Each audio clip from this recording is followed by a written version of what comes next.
Well, today should be the nicer day of the weekend. Tomorrow the weather's supposed to be a little bit on the miserable side. So what do you say we go in and finish our hot cut? Well, we've let our S7 hot cut cool overnight. So now it should be a little bit stress relieved and not quite as hard as it will be when it's finally hardened and tempered. But being an air hardened steel, it's still going to be harder than a water hardening or oil hardening steel that was normalized or annealed. In general, if you're going to use files to finish something like this, I would recommend using a water or oil hardening steel that can be more easily annealed. It'll be softer, easier to file, your files will last longer, and you'll be a lot happier with it. But I think we'll do it all with an angle grinder just to show you don't have to have a big belt grinder, and I think an angle grinder is a really handy thing in the shop. I think the first thing I'm going to do is flatten off this end. It's kind of cupped in from forging. Just clean that up.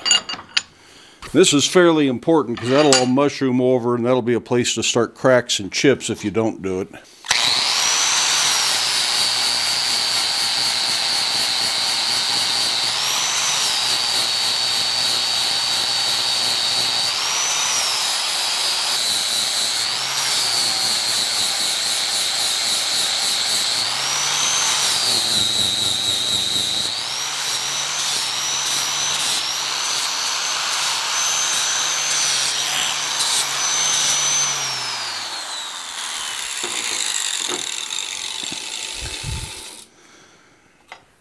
Right now I'm doing everything with a 40 grit flap disc. I'll go over it with a finer disc.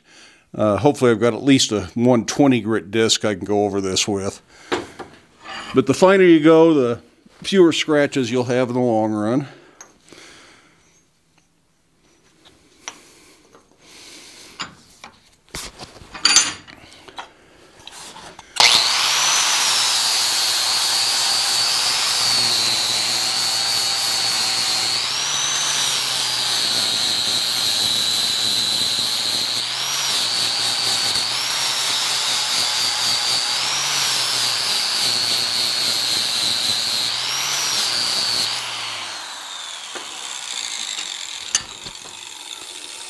And the degree of finish you put on this is just up to you. You can polish the whole thing or you can just worry about taking care of the struck end and sharpening it.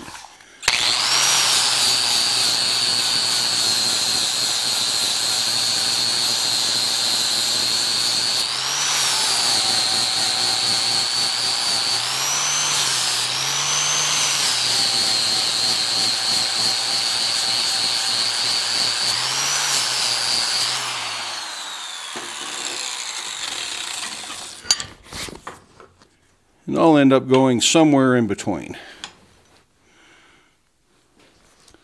So that's really all you have to do with this. That was a 40 grit flap disc. I'll go to a 60 grit disc and then a 120 grit disc. If you can go to some 220 grit, that would be better. Scratches in the surface can lead to stress cracks during hardening and tempering, although 120 is probably okay and avoids that. But the 40 grit is way too coarse a scratch pattern. It also just leaves a rough, not very good looking tool, and it seems like the rougher the scratch pattern, the more likely it is to collect moisture and rust over time. So getting it smooth and clean does help protect it from rust in the long run. So I'm going to go ahead and do 2 more grits at least, see if I've got anything finer, and then I'll meet you over at the forge and we'll be ready to harden and temper. Well, I went ahead and took this to a 220 grit finish, and I did use the belt sander. If you don't have a belt sander, you can do all of this with an angle grinder. Heck, you can do it all with a file if you've got that much ambition. Now it's time to go ahead and harden and temper, but I also haven't put my touch mark on it. So I'm going to go ahead and bring it up to heat. It's got to get hot to harden and temper it anyways. I'll put the drift back in, go to the treadle hammer, put the touch mark on it, and then we'll worry about hardening and tempering it. I don't think just adding the touch mark is going to add that much stress that we need to worry about slow cooling it and de-stressing it again. This is another place having a drift long enough to be able to hold on to it is awfully nice. And you got to decide how you're going to orient the touch mark.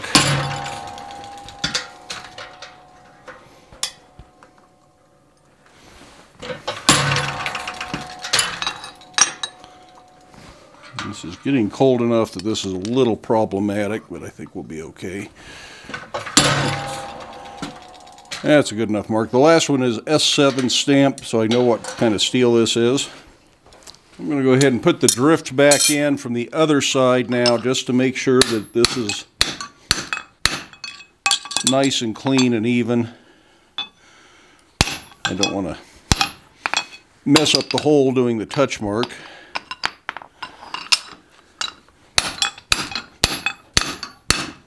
But very little forging at this point, because I also don't want to mess up all my straightening and grinding that we've done.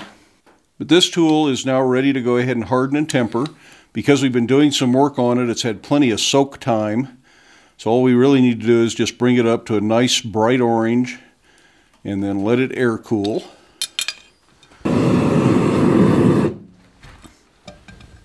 And to air cool it, I'm going to put the struck end down in the bucket of vermiculite, just so the eye is covered, and leave the cutting edge out. And that way this will cool and the other part will take longer to cool and will not be as hard, so that the struck end is a little bit softer. And this will probably take about an hour to cool off enough to pull it out and then temper it. It'll cool off a little bit faster with part of it sticking out than it did last night with the whole thing buried deep in the bucket. Our hot cut spent about an hour and a half in the vermiculite, buried up just below the eye so that the cutting edge was out in the air so it would harden fully. And the struck end cooled slower, so it is not as hard. It is not as likely to damage a hammer or chip. I then put it in the toaster oven at 450 to temper it. Left it in there for an hour, then let it cool, had lunch, did all that kind of stuff. So it's later in the afternoon, hadn't warmed up a bit in the shop. In fact, I think it's getting colder. But now it's time to do the final few things that we need to do to this. First thing I want to do, it's like I say, it's still warm. I think it'll still melt some wax. So I'm going to go real quick, put a little bit of paste wax on this. That just makes it look better. It helps protect it from rust. Not something you really have to do. It's just a step I like to perform. Just barely hot enough to melt some wax. Certainly doesn't smoke or sizzle or any of that stuff. Would have been better done just a little bit hotter, but this will be enough to protect it nicely. I think the next thing I want to do is go ahead and put a handle on it. And I typically use hammer handles for these. The other day I talked about blacksmith's handles and engineer handles. This is one where the engineer handle that goes into a smaller eye should fit.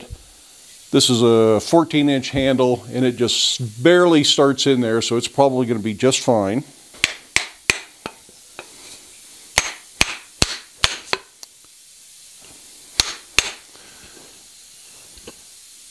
And that goes in until it just barely goes past the saw kerf.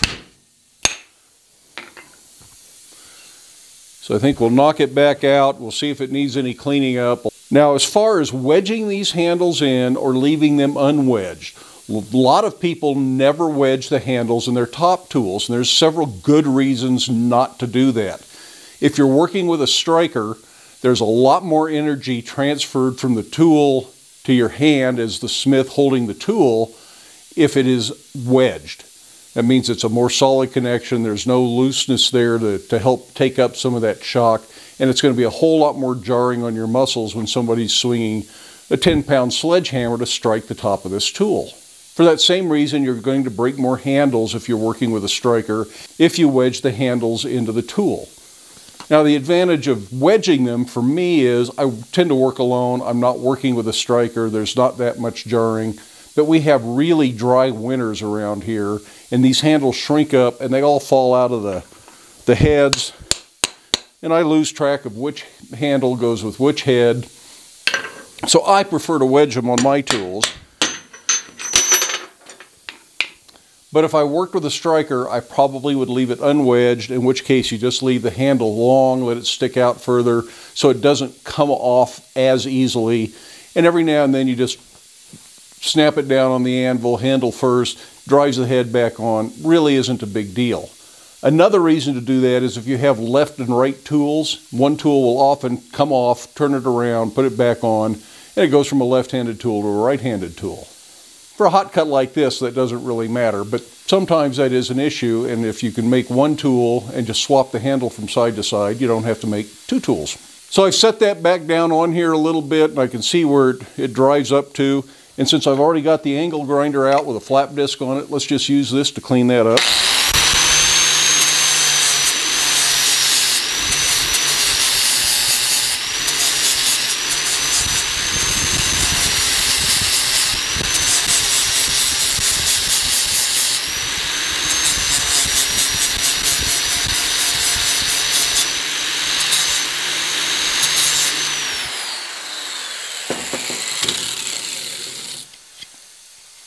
Angle grinders are a really handy thing in a shop.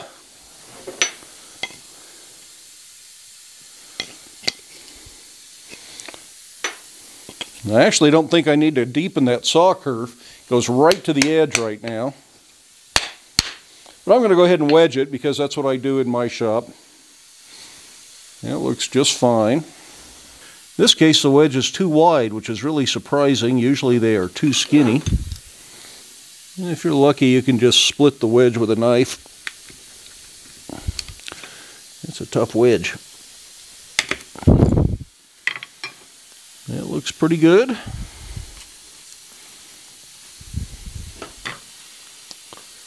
Now, if I'm in the house, I'll glue these, but I don't have any glue here in the shop. A lot of this will get cut off, and use the steel wedge that comes with the handle.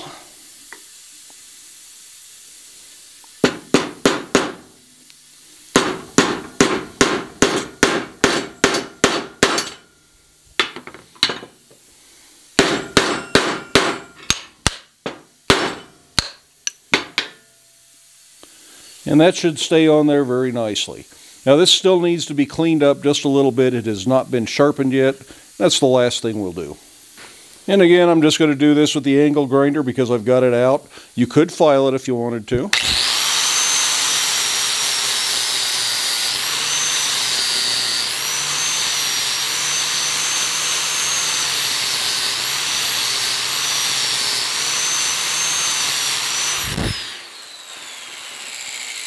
Make sure you don't get it too hot though, because now we have hardened and tempered this and we don't want to over temper it by drawing color.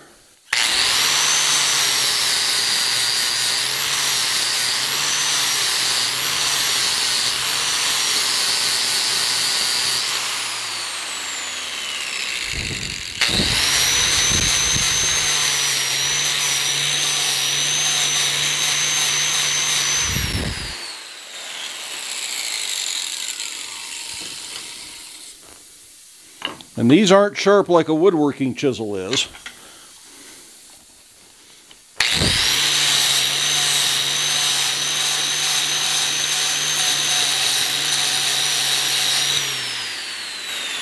So that's probably good enough for most of what I would use this for.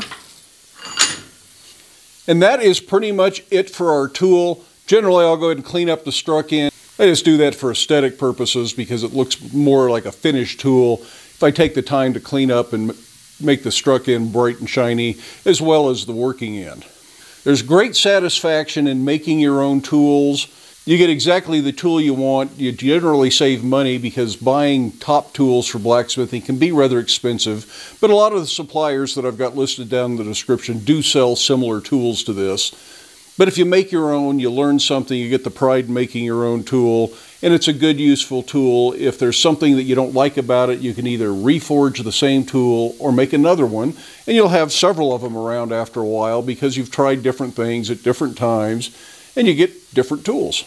Now this one is made with S7 tool steel. It's a shock-resisting tool steel, an air-hardening tool steel as we saw today. It might be simpler to use some other material. You can use 4140, you can use 5160. Old axles, larger diameter sucker rod, things like that can make pretty good top tools. Just need to make sure you cool the working end more often. The S7 is fairly heat resistant. It'll put up with getting fairly hot, but some of those other steels won't. So you need to cool it in water quite regularly while you use it. But that's just a good habit anyways. In yesterday's video, I had commented about putting the blade at a 45-degree angle. Now, I've never seen them perpendicular to the handle this way. I suppose you could do that if you've got a good reason to. I've never had a reason to make one that way, and I've never seen one done that way. If you've got a reason, go ahead. Now, 45 degrees has some advantages and some disadvantages as far as I'm concerned. So let's talk about that real quickly. Now, with a straight chisel like this, your hand has to be right over the material that you're working. And that means if this is really hot, that you're going to get radiant heat on your knuckles. I don't find that to be a problem because I'm not usually chiseling that much bar, so I'm only heating the part I'm working, and this part's not so hot, and the hot mill gloves help. But if you wanted to keep your hand away from that, you could set the blade at a 45-degree angle so you're working this way, and that has the advantage that your hand is away from the heat. The disadvantage is that you'll need a right-handed chisel and a left-handed chisel, because it gets real awkward to turn your hand all the way around this way if you're trying to do something different with the chisel. So this is a little bit more versatile. You can work it this way, you can work it this way, and you're just in a simple swing there. But if you're doing it 45, you got to swing all the way out, and it gets kind of awkward. So if you do that, make a left and a right, and I think we'll do that as part of another video. The big advantage to being in line like this, other than only having to make one tool, is it's easy to see if you're in line with the material if the handle is in line. It becomes real intuitive if you're a little bit off in your cut line here, because your hand is just a little bit off, and you can see that you're going straight in line. And with a 45-degree chisel, you don't have that intuitive feel. Those are just some quick thoughts on tools that are set at an angle to the handle. It's really up to you and what you want to do in your shop. Whatever you make, you're going to get used to it, and you're going to become comfortable with it. And after a while, that's what you will prefer. Since I don't do them that way very often, this is what I prefer. Well, I'm going to go inside and warm up. Like I said, today was the nicer of the 2 days this weekend. Tomorrow it's going to be about 15 degrees colder, and we're supposed to get about a foot of snow, so I don't think I'll be in the shop. We'll probably skip a video that day. So I'll see you again in 2 days, which will probably be on Tuesday. I hope you enjoyed the video. Give it a thumbs up if you did. If you haven't done so already, I would love it if you hit that subscribe button. Feel free to stick around, watch a few of the other videos, share the videos with your friends. But then make time in your day to get out to your shop, make something, stay safe, wear your safety glasses. We'll see you for the next one. If you would like to provide financial support for the videos here at Black Bear Forge, there are links in the video description to PayPal and Patreon. These are merely donations. The content is free and will remain free.